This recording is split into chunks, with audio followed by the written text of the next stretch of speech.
Halo semuanya, perkenalkan nama saya Gracia Sabriani Kuntom dengan NIM 230103017.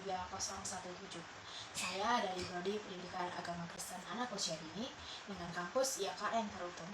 Nah, jadi di dalam video ini saya akan menjelaskan tentang Tuturi Handayani dengan tujuan asas Tuturi Handayani dan bagian-bagian dari Tuturi Handayani. Nah, jadi yang pertama itu saya akan menjelaskan apa itu Tuturi Handayani. Tuturi Handayani dilatar belakangi berarti memberikan dorongan atau dukungan kepada siswa. Nah, jadi sebagai contoh pelaksanaan ini dapat terlihat saat guru mengamati, mengikuti, serta mengarahkan anak didik dari belakang dalam mengimplementasikan apa yang dipelajari hal tersebut. Jadi, yang kedua adalah asas-asas Tuturi Handayani. Nah, asas-asas ini merupakan gagasan yang mula-mula dikemukakan oleh Ki Hajar Dewantara. Ki Hajar Dewantara itu adalah seorang perintis kemerdekaan dan pendidikan nasional. Tuturi Handayani juga mengandung arti pendidik dengan kewibawaan yang dimiliki, mengikuti dari belakang, dan memberi pengaruh, tidak menarik-narik dari depan.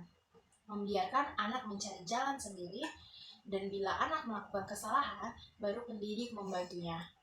Nah, jadi gagasan ini dikembangkan oleh Ki Hajar Dewantara seperti yang saya bilang tadi pada masa penjajahan dan kemerdekaan perjuangan Indonesia.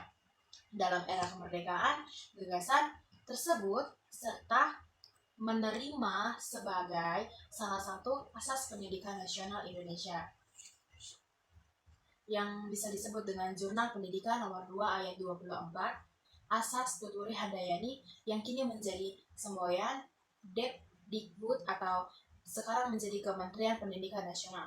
Nah, pada awalnya merupakan salah satu dari asas 1922, yakni 7 buah asas dari perguruan nasional taman siswa yang didirikan pada tanggal 3 Juli 1922 ke 35 ke 7 atau perguruan nasional taman siswa yang merupakan asas perjuangan untuk menghadapi pemerintah kolonial Belanda sekaligus untuk mempertahankan kelangsungan bangsa Indonesia.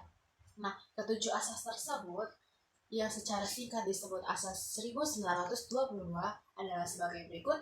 Nah, yang pertama itu bahwa setiap orang mempunyai hak untuk mengatur dirinya sendiri, mengingat tertibnya persatuan di dalam peri kehidupan umum.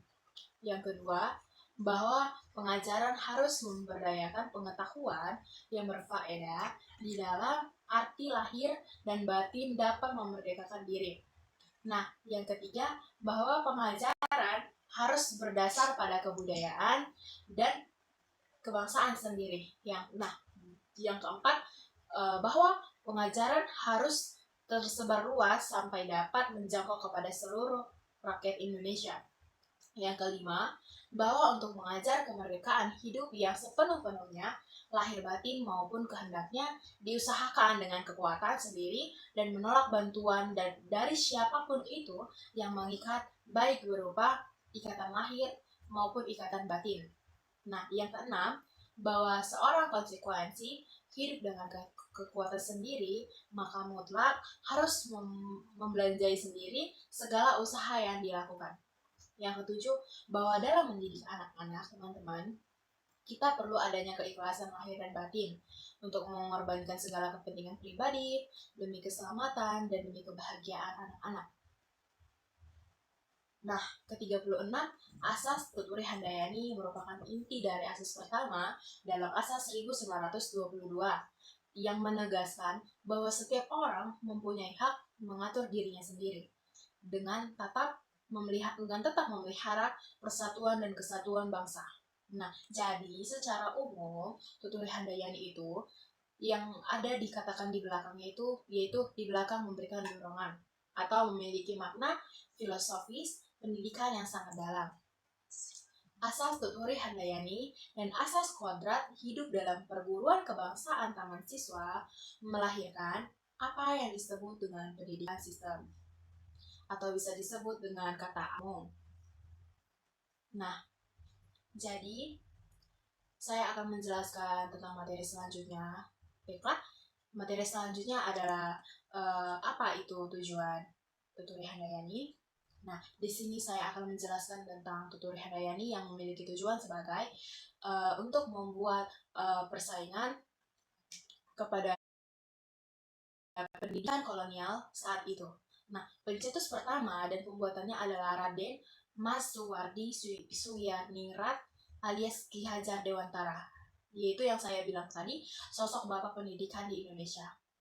Adapun makna Tuturi Handayani adalah memberikan kesepakatan kepada peserta didik agar memiliki inisiatif sendiri, serta jika peserta didiknya melakukan kesalahan atau kekeliruan, barulah pendidik membantu menentukannya untuk menarik. Nah, jadi adapun bagian dari Tuturi Handayani itu menjadi sebagai panutan, pedoman, dan juga teladan. Bagian-bagiannya terdiri juga dari Ingarso, Sungtulodo, artinya menjadi seorang pemimpin harus membantu, memberikan suri teladan. Yang kedua adalah Ing Maido, membangun karso, artinya seseorang di tengah kesibukannya harus juga mampu membagikan atau menggugah semangat. Yang ketiga, Tuturi Handayani adalah seorang yang memberikan dorongan, moral, dan semangat kerja dari belakang. Akan tetapi, contoh yang dapat kita ambil dari Tuturi Handayani untuk kehidupan kita sehari-hari adalah untuk menghargai keberagaman budaya, menghormati dan memahami budaya dan tradisi orang lain. Bahkan, kita juga berbeda dari budaya kita sendiri, menjaga keterbukaan serta terhadap pendapat orang lain, untuk membantu tetangga dan berpartisipasi dalam proyek sosial serta menghormati hak asasi manusia. Nah, jadi sekian dari sinilah hasil dari yang saya paparkan tentang. Saya katakan terima kasih kepada teman-teman semua yang telah menyimak video saya. Terima kasih, shalom.